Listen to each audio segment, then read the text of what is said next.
Voice of America Washington से मैं हूं साकिबुल इस्लाम और मैं हूं सारा जमान। नेटो का सरबराह इजलास आज हो रहा है जिसमें पहली बार डोनाल्ड ट्रंप भी शिरकत करेंगे। तवक्कुआत पर हम बात करेंगे कुछ ही लम्हों में। आज के शो में और भी बहुत कुछ शामिल है। शुरू करते हैं व्यू 360। नेटो में अमेरिका के किरदार का मुस्तकबिल कैसा हो सकता है? चीन का वन बेल्ट वन रोड मंसूबा आलमी ताकतों के लिए खदशात का सबब क्यों है? और जड़ी बूटियों से इलाज को महफूज बनाने की एक नई कोशिश। नेटो की सरबराह कॉन्फ्रेंस आज बेल्जियम के शहर ब्रसल्स में हो रही है, जिसके लिए रुकन ममालिक के रहनुमा वहां पहुंच चुके हैं। बरतानिया के शहर मैनचेस्टर में होने वाले दहशतगर्द हमले के बाद इस मौके पर सिक्योरिटी के सख्त इंतजाम किए गए हैं, जबकि हज़ारों अफराद ने बुध को नेटो के खिलाफ मुजाहिरा भी किया। मज़ीद तफसीलात के लिए चलते हैं आयशा खालिद के पास, जो इस वक्त कैपिटल हिल से हमारे साथ हैं। जी आयशा। जी साकिब, नेटो के रहनुमा इस वक्त एक ऐसी समिट में शिरकत कर रहे हैं जिस पर मैनचेस्टर में होने वाले दहशतगर्द हमले का बड़ी हद तक गलबा रहेगा। इसके अलावा ये समिट इसलिए भी अहम है क्योंकि इसमें नेटो ममालिक के बहुत से रहनुमाओं की अमरीकी सदर डोनाल्ड ट्रंप से पहली मरतबा मुलाकात हो रही है। और ये मुलाकात सदर डोनाल्ड ट्रंप की अपनी इंतखाबी मुहिम में उस बयान के बाद पहली मुलाकात होगी जिसमें उन्होंने नेटो को मतरूक करार दिया था। और इसकी वजह उन्होंने नेटो की जानिब से दहशतगर्दी के खिलाफ की जाने वाली नाकाफ़ी और गैर मौसर कोशिशों को करार दिया था। मैनचेस्टर में होने वाले अफसोसनाक दहशतगर्द हमले का एक मुमकिन नतीजा तजियाकार ये भी करार दे रहे हैं कि सदर डोनाल्ड ट्रंप को नेटो इत्तेहादियों की जानिब से वो दहशतगर्दी के खिलाफ वो हिमायत मिल पाएगी जिसकी उन्हें तवक्को है। इसके अलावा ब्रसल्स में इस वक्त मुजाहरे जारी हैं और इन मुजाहरों के शुरका सदर डोनाल्ड ट्रंप समेत आलमी रहनुमाओं से कुछ मुतालबात कर रहे हैं। ये मुतालबात क्या हैं, आइए देखते हैं।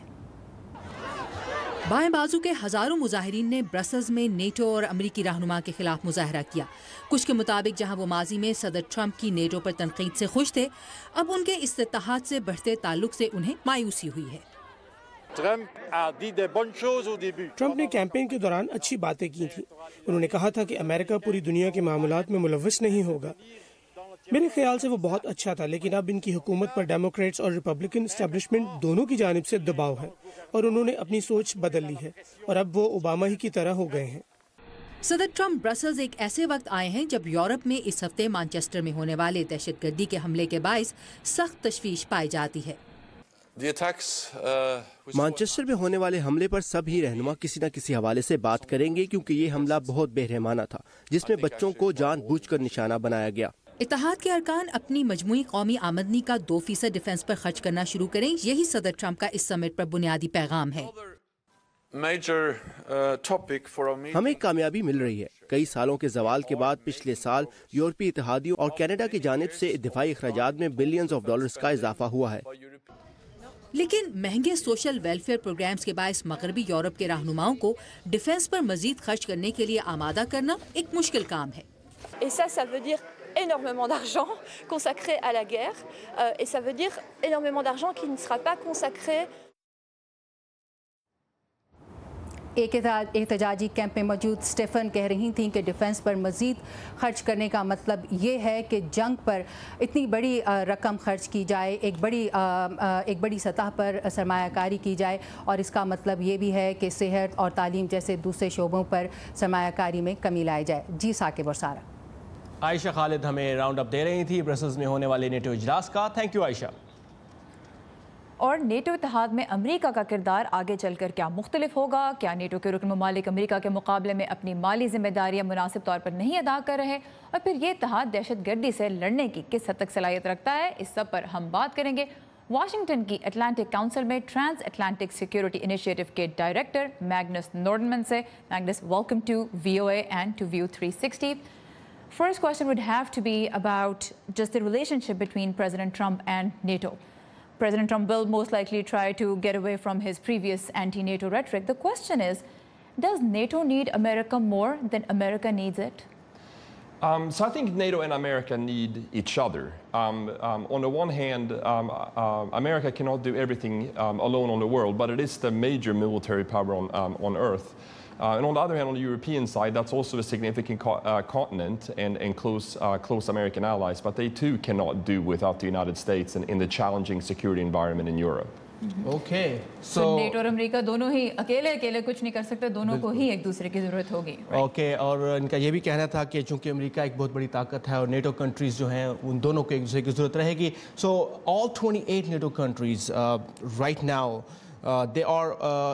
they agreed with Secretary of State Rex Tillerson to join the cooperative effort against ISIS. But what do you think that this effort will look like in future when Rex Tillerson talks with them? What's the future, or what's you're looking into this effort? So first, NATO is not able to lead a counterterrorism effort. It's not a kind of an organization, but it does have a number of capabilities that would be very important for a continuing counterterrorism fight. For example, intelligence sharing, some intelligence systems that it can bring to bear, and also NATO has a lot of experience training local forces in places like Iraq and Afghanistan, and that would be important when trying to build capacity in North Africa and the Middle East. So NATO अगरचे counter terrorism के लिए एक बहुत तैयार force नहीं है, और ये एक ऐसा इशू है जिस पे सदर डोनाल्ड ट्रंप भी माजी में तनकीद कर चुके हैं कि नेटो एंटी टेरर ऑपरेशंस में ज़्यादा अभी तक मौसर अपने आप को साबित नहीं कर सकी. लेकिन इंटेलिजेंस शेयरिंग और ट्रेनिंग जो लोकल फोर्सेस की होती है, जैसे कि अफगानिस्तान और इराक में देखी भी गई है, वो एक ऐसा इशू है जिसमें नेटो बहुत हेल्प कर सकती है. You mention Afghanistan, NATO has been fighting alongside US troops over there. At this point, how much more can NATO countries commit in terms of manpower and also in terms of resources? Because, again, there has been criticism that they haven't held their end of the bargain. What more can they do? Do they have the capacity? So I think this will be a balancing act. On the one hand, a lot of European nations have security issues close to their borders, an aggressive Russia, refugee flows out of the Middle East, ISIS, and so on. But Afghanistan also relates to Europe because some of those refugees are coming out of Afghanistan. So there are some things that European nations can continue to contribute to the mission in Afghanistan. But it will be a tough balancing act for all the NATO allies. Do their economies, their own finances allow for anything more at this point? I think so, and at this point, I think there is signs of European willingness to spend more on defense. Indeed, European defense spending began to sort of tick up in 2014, and I think the American attention to this will provide a bit of additional incentive to invest more in defense and security in Europe. बिल्कुल. सो इनका कहना ये है कि ये जो effort होगी एक बैलेंसिंग एक्ट होगा, यानी कि दोनों तरफ से मदद चाहिए होगी. और नेटो ममालिक को अपने फाइनेंसेस पे बिल्कुल गौर तो करना ही है, लेकिन वो उन्होंने यही कहा कि वो विलिंग भी हैं कि अब वो इस सिलसिले में मजीद करें, क्योंकि अफगानिस्तान में इस वक्त जो हो रहा है उसका असर यूरोप पे भी पड़ रहा है. सिक्योरिटी का जो इशू है वो बहुत इंपॉर्टेंट है. And Magnus, how do you see America's role in NATO's alliance evolving in the future? I'm sorry, can you repeat that? America's role in this alliance, in this NATO alliance in future. You mean counterterrorism? Yes. Overall, role of America, since in new administration is here, and how do you see in future this alliance would work? So America will remain the major NATO ally. It is the biggest military power in the alliance. But I think what we're driving towards here is a more fair burden sharing between the Europeans and America. The US spends about double on defense in comparison to the Europeans. And I think that balance will become a bit more right in the future. But the American leadership role will certainly remain crucial for the future of the alliance. All right, so America की जो leadership है इस इत्तेहाद में वो अहम तो रहेगी, क्योंकि इस वक्त भी अमेरिका दुगना स्पेंड करता है नेटो ममालिक के मुकाबले में. तो ये एक पार्टनरशिप है जिसको आगे चलाना ही है. बट सदर ट्रंप की आज हम यही देखेंगे कि क्या उनके बयानात होते हैं, किस तरह से वो नेटो लीडर्स का कॉन्फिडेंस रीगेन करते हैं. Magnus Nordmann, thank you so much for your time and for your insight. Thank you. And आगे चलते हैं. दुनिया भर से ताज़ा तरीन खबरें और मुनफरिद फीचर्स और वीडियोस के लिए आइए हमारी वेबसाइट urduvoa.com पर, जहां आज आप इंस्टाग्राम और यूट्यूब के दिमाग पर होने वाले असरात के बारे में एक बहुत ही इंटरेस्टिंग मजमून पढ़ सकते हैं. और दुनिया भर से कुछ अहम और इंटरेस्टिंग वाक़यात की झलकियां आइए देखते हैं वर्ल्ड व्यू में.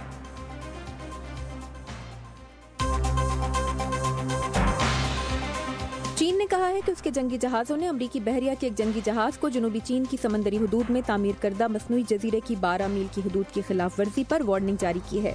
چین کا کہنا ہے کہ امریکہ کا یہ اقدام دونوں ممالک کے تعلقات کو درپیش چیلنجز میں اضافہ کر سکتا ہے۔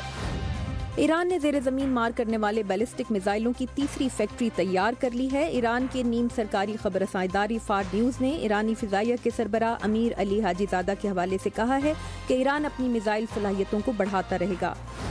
امریکی ایوان نمائندگان کے خصوصی انتخابات کے لیے امریکی ریاست مونٹانا کے ریپبلکن امیدوار گریگ گینفورڈ پر ایک صحافی پر تشدد کے الزام میں فرد جرم عائد کی گئی ہے اور انہیں عدالت طلب کر لیا گیا ہے۔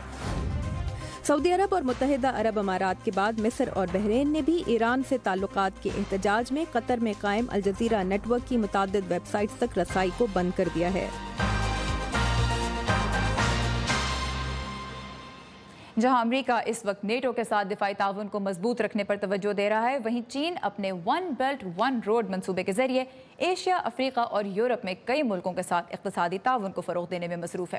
اقوام متحدہ کی ایک نئی رپورٹ کے مطابق اس منصوبے میں حصہ لینے والے ملکوں کی معاشی پیداوار میں اس کے ذریعے قلیل مدت میں تو اوسطاً 6% اضافے کی توقع ہے، لیکن امریکہ اور کچھ یورپی ملکوں کو خدشہ ہے کہ اس منصوبے سے طاقت کا توازن بگڑ بھی سکتا ہے۔ ون بیلٹ ون روڈ کو واشنگٹن میں عالمی امور کے ماہرین کیسے دیکھ رہے ہیں، بتا رہی ہیں صبا شاہ خان۔ اقتصادی ماہرین کا کہنا ہے کہ اس وقت دنیا میں غیر ملکی زر مبادلہ کے سب سے بڑے ذخائر چین کے پاس ہیں، یعنی سینٹرل بینک آف چائنا 3.12 کھرب ڈالرز کو چائنا سے باہر کہیں بھی خرچ کر سکتا ہے۔ ماہرین کے مطابق چین کی ایکسپورٹس میں کمی کے باعث چین اب اپنی اکانومی پر کچھ بوجھ محسوس کر رہا ہے۔ تو وہ اب یہ ڈھونڈ رہے ہیں کہ کن چیزوں میں انویسٹ کریں تاکہ ڈیمانڈ جاری رہے۔ وہ چیزیں ہیں steel production, cement production, construction وغیرہ۔ چین کا ون بیلٹ ون روڈ منصوبہ 60 ممالک پر مشتمل 6 اقتصادی راہداریوں کے زمینی اور سمندری راستوں کا مجموعہ ہے، جس میں چائنا پاکستان راہداری کا پروجیکٹ بھی شامل ہے، جس کے ذریعے چین تک سامان کی رسائی ممکن ہوگی اور یوں چین اپنی معیشت کو وسعت دے گا۔ ایکسپرٹس کا کہنا ہے کہ اس وقت چین کو خام مال اور دھاتوں کی بہت ضرورت ہے اور افغانستان اور وسط ایشیا میں معدنیات بڑی مقدار میں موجود ہیں۔ فی الحال چین صرف OBOR منصوبے پر فوکسڈ ہے، لیکن ماہرین کا خیال ہے کہ چین کے عزائم اس سے بہت بڑے ہیں۔ چین دوسری بڑی معیشت ہے جو پیداوار میں روس کی جگہ لے رہا ہے، اور اب اس کا شمار امریکہ کے ساتھ دنیا کی 2 بڑی طاقتوں میں ہو رہا ہے، اور اس نئے ریجنل آرڈر میں شامل ہیں جو امریکہ نے ورلڈ بینک، فیڈرل ریزروز اور یورپی یونین کے قیام کے لیے 1940، 50 اور 60 کی دہائی میں کیا۔ چین کے ان بڑھتے ہوئے عزائم سے کچھ ملکوں کو خدشات ہیں۔ چین کے اپنے تجارتی تعلقات کو وسعت دینے اور عالمی نیٹ ورک کو بڑھانے میں کوئی برائی نہیں ہے۔ اصل مسئلہ یہ سوچ ہے کہ مختلف معیشتوں اور اس کے تجارتی راستوں کے ساتھ سیکیورٹی کو بھی متوازی رکھنا چاہیے۔ یہ خدشات صرف امریکہ کو ہی نہیں بلکہ یورپین یونین کو بھی ہیں، اسی لیے کچھ یورپی ممالک نے OBOR سمٹ میں تجارتی معاہدوں پر دستخط نہیں کیے، لیکن بھارت کی چین سے ناراضگی کی وجہ کچھ اور ہے۔ نیوکلیئر ٹیکنالوجی، میزائل ٹیکنالوجی کی فراہمی اور پاکستان کی فوجی امداد کے ذریعے چین نے پاکستان کو بھارت کے برابر لا کھڑا کیا ہے۔ اس صورتحال کو تبدیل نہیں کیا جا سکتا۔ بھارت کے نقطہ نظر پر چینی ماہر کا کہنا ہے کہ بھارت کو یہ بات سمجھنا چاہیے کہ چین اور پاکستان کے تعلقات دیرینہ ہیں۔ انہوں نے یہ بھی کہا کہ CPEC کا منصوبہ اقتصادی ہے، عسکری نہیں، اور یہ کہ چین عالمی لیڈر ہے اور تمام ممالک کے ساتھ پرامن تعلقات کا خواہاں ہے۔ تاہم چین سے متعلق انسانی حقوق اور کرپشن کے تحفظات چین کے لیے ایک بڑا چیلنج ہیں۔ صبا شاہ خان، اردو VOA، واشنگٹن۔ چین جن 6 اقتصادی راہداریوں پر کام کر رہا ہے ان میں سب سے کم لاگت پاک چین راہداری پر آئے گی، جو کہ تقریباً 86 ارب ڈالر ہے۔ سب سے مہنگا منصوبہ وہ ہے جو چین کو اس کے جنوبی اور جنوب مشرقی ہمسایہ ملکوں سے جوڑے گا۔ یہ China Indo China peninsula corridor کہلاتا ہے اور اس پر تقریباً 372 ارب ڈالر خرچ ہوں گے۔ اقوام متحدہ کے جائزے کے مطابق ون بیلٹ ون روڈ سے منسلک سرمایہ کاری، ماحول اور آبادی کی نقل مکانی کے مسائل سے اسے رسکی بناتے ہیں۔ کریڈٹ ریٹنگ کمپنی موڈیز نے بھی چین کی کریڈٹ ریٹنگ میں کمی کی ہے، جس کی وجہ آنے والے سالوں میں ملک کی مالی قوت میں کمی اور قرضوں میں اضافہ بتائی گئی ہے۔ تاہم بیجنگ نے کہا ہے کہ یہ خدشات بڑھا چڑھا کر بیان کیے جا رہے ہیں۔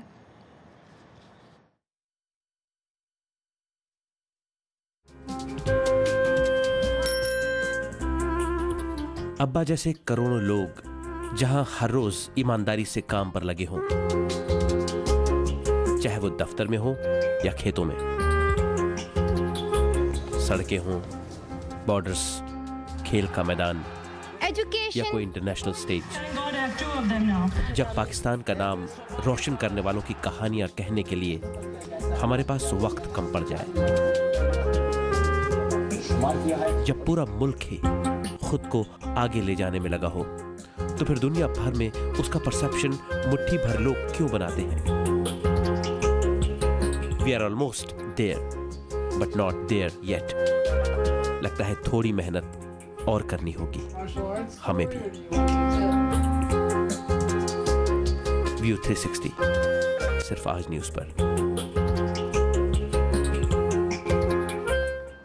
चीन का रिवायती हर्बल तरीका इलाज चीन से बाहर भी काफ़ी मकबूल हो रहा है, लेकिन इसके साथ कुछ मसाइल भी हैं। इसी बारे में सादिया असद लेकर आई हैं आज की हेल्थ रिपोर्ट। जी सादिया। Thank you Saqib. सेहत के बहुत से मसाइल का हल लोग फितरत में तलाश करते हैं। यही वजह है कि चीन के कदीम तरीका इलाज अब मगरिब में भी मकबूल हो रहे हैं, लेकिन बाज़ औक़ात इस तरीक़ेकार के बारे में कम मालूमात की वजह से सही जड़ी बूटियों की पहचान नहीं हो पाती, जिससे मज़ीद मसाइल जन्म लेते हैं। उसका एक हल पेश किया गया है, आइए देखते हैं। कोइंस या सफ़र जल के बीज चीन में मुतादिद बीमारियों के लिए इस्तेमाल किए जाते हैं, जिनमें कमज़ोर निज़ाम से लेकर खांसी तक शामिल है। इसी तरह चंपा के पौधे की छाल और कॉम्पल को डिप्रेशन और दमे के इलाज में इस्तेमाल किया जाता है। आजकल इन पौधों की काश्त और फरोख्त काफ़ी मुफीद कारोबार बन चुका है। ताहम रिसर्चर्स के मुताबिक मार्केट्स इनसे मिलती जुलती प्रोडक्ट्स से अटी पड़ी हैं। इन जड़ी बूटियों के नाम काफी मिलते जुलते हैं। यही वजह है कि बरतानिया में साइंसदानों ने एक रेफरेंस बुक तैयार की है ताकि वो डॉक्टर इससे मदद ले सकें जो बाज अमराज के लिए रिवायती हर्बल तरीके इस्तेमाल करने के बारे में सोच रहे हैं। क्योंकि मगरिब में डॉक्टर अब ज्यादा से ज्यादा ये जानने की कोशिश कर रहे हैं कि मुख्तलिफ इलाज कैसे काम करते हैं, लेकिन जिस बारे में उनकी मालूमात ज्यादा अच्छी नहीं वो ये है कि जो दवा वो तजवीज़ कर रहे हैं वो मार्केट में किस क्वालिटी में दस्तयाब है। दूसरी कई वजूहात में से ये एक बड़ी वजह है जिसकी बिना पर हमें ये रेफरेंस बुक लिखने की जरूरत पेश आई। इसमें खास तौर पर उन चीनी अद्वियात पर रोशनी डाली जाएगी जो या तो कम हो रही हैं या उनसे मिलती जुलती सस्ती और कम मुफीद अद्वियात मार्केट्स में बेची जा रही हैं। चीन में ये मसला इसलिए मौजूद नहीं है क्योंकि वहाँ डॉक्टर रिवायती तरीकों को पुश्तों से जानते हैं, लेकिन मगरिब में आप दो एक जैसी नजर आने वाली अद्वियात में फर्क कैसे मालूम करें? इस इल्म को बेहतर बनाने की रिसर्च पर तो बहुत सरमायाकारी की जा रही है, ताहम इस बारे में काफी रिसर्च नहीं हो रही कि जड़ी बूटियों में फर्क कैसे मालूम किया जाए। कमल की जड़ को खांसी के लिए काफी मुफीद ख्याल किया जाता है, लेकिन मुख्तलिफ फूलों में फर्क करना उस शख्स के लिए काफी मुश्किल होता है जिसका तजर्बा नाकाफी हो। क्रिस्टियन लियोन को उम्मीद है कि ये रेफरेंस बुक उन मगरबी डॉक्टरों के लिए भी एक मुफीद टेक्स्ट बुक बन जाएगी जो चीन के रिवायती हर्बल तरीकों को अपनी प्रैक्टिस का हिस्सा बनाना चाहते हैं। Now back to Sara and Saqib. Thank you Sadia. और चीन के कदीम तरीका इलाज में जड़ी बूटियों के अलावा कीड़े मकोड़ों से भी काम लिया जाता है। बिल्कुल। आइए देखते हैं कि वादी कश्मीर के इलाके श्रीनगर में लोग सदियों से मुख्तलिफ अमराज का इलाज जोंकों के जरिए कर रहे हैं और इसकी वजह कुछ और नहीं, बस उनका इस तरीके पर भरोसा है। वाह, और लोग कहते हैं कि उन्हें यकीन है कि ये जोंकें उनके जिस्म से गंदा खून चूस कर उन्हें आराम पहुंचाती हैं। आयुर्वेदिक तरीका इलाज के माहिरीन भी इसे एक मौसर थेरेपी करार देते हैं, जबकि जिल्द के अमराज के माहिर डॉक्टर्स इसकी अफादियत से तो इनकार नहीं करते, लेकिन उनका कहना है कि इसके साइड इफ़ेक्ट्स हो सकते हैं जिनमें खून के जरिए जरासीम लगने का खतरा सबसे ज़्यादा है। इसका एक साइड इफेक्ट तो सिर्फ देखने वाले पर ही होता है, बिकॉज थोड़ा, बल्कि थोड़ा नहीं, काफ़ी देखने में थोड़ा अजीब सा लग रहा है। बिल्कुल। लेकिन मज़े की बात यह है कि न सिर्फ जोंकों पे तो आमतौर पर लोग इलाज कराए रहे हैं, अमेरिका में अब लैब्स में सुंडियों पे बाकायदा एक्सपेरिमेंट करके देखा जा रहा है, क्योंकि उनमें से एक ऐसा मवाद निकलता है जो कि ज़ख्मों को हील करने में बहुत मददगार साबित होता है। लेकिन जिन माहिर से मेरी बात हुई थी इस बारे में, उन्होंने प्रॉमिस किया था कि ये लैब ग्रेड सुंडियां हैं, इनसे जरासीम नहीं फैलेंगे। मुझे तो माफी रखें आप इस तरीके के इलाज से। बिल्कुल, लेकिन वही प्रॉमिस के प्रोग्राम में जाने से पहले हम आपको बहुत ही खुशगवार मनाजिर दिखाएंगे, लेकिन मोर आफ्टर दिस। कहते हैं कि खबरें तो भाई लोकल होती हैं, लेकिन जब हमारे और दुनिया भर के मसाइल एक से लगने लगे,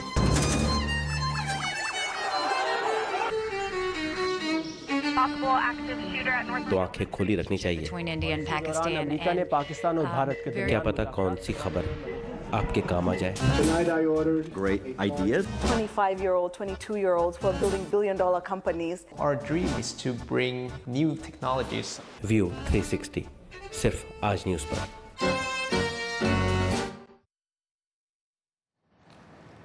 रिवायती म्यूज़िक से हटकर जब लोग कुछ नया तख्लीक करते हैं और सिर्फ मखसूस पसंद रखने वाले ही लोगों में वो मकबूल हो रहा होता है तो उसे आम तौर पे अंडरग्राउंड म्यूज़िक कहा जाता है। लेकिन आज हम आपको लेकर जा रहे हैं अमेरिकी रियासत टेनेसी, जहां म्यूज़िक वाकई अंडरग्राउंड बजाया जा रहा है। टेनेसी की सतह मुर्तफा किम्बरलैंड की वसी इलाके में फैली पहाड़ी वादियों का शुमार अमेरिका के चंद खूबसूरत और ज़रख़ेज़ तरीन मैदानों और जंगलात में होता है। ताहम इन मैदानों के नीचे एक मुख्तलिफ किस्म की खूबसूरती मौजूद है। अक्सर हफ्ते के रोज सैकड़ों शायकीन अमरीकी मौसीकी की एक खास सिन्फ से लुत्फानंदोज होने के लिए 1 किलोमीटर पैदल चलकर 110 मीटर ज़ेर ज़मीन किम्बरलैंड कैवरन पहुंचते हैं।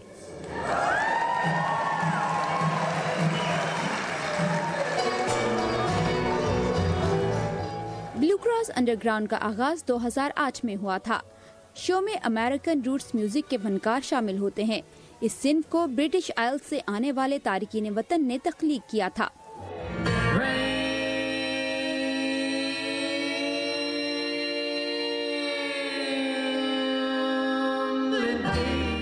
जो यहाँ ऊपर पहाड़ियों में 18वीं सदी के आखिर में आकर आबाद हुए थे। परफॉर्मेंसेस एक बहुत बड़े गार में होती हैं जिसे वोल्केनो रूम कहा जाता है। हम इस गार के वोल्केनो रूम का टूर कर रहे थे और मैंने यहाँ ऊपर ये बड़ा फानूस देखा।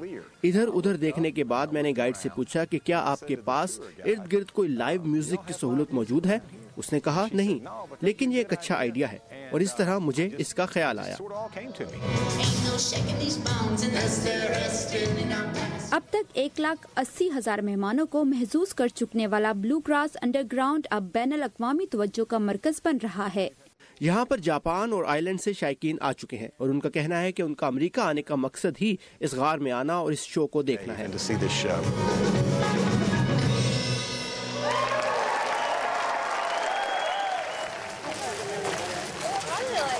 शो खत्म होने पर बाहर आती ऑडियंस में शामिल गवैन नूनियस का कहना था कि म्यूजिक और सेटिंग का इम्तिजाज बहुत अच्छा था।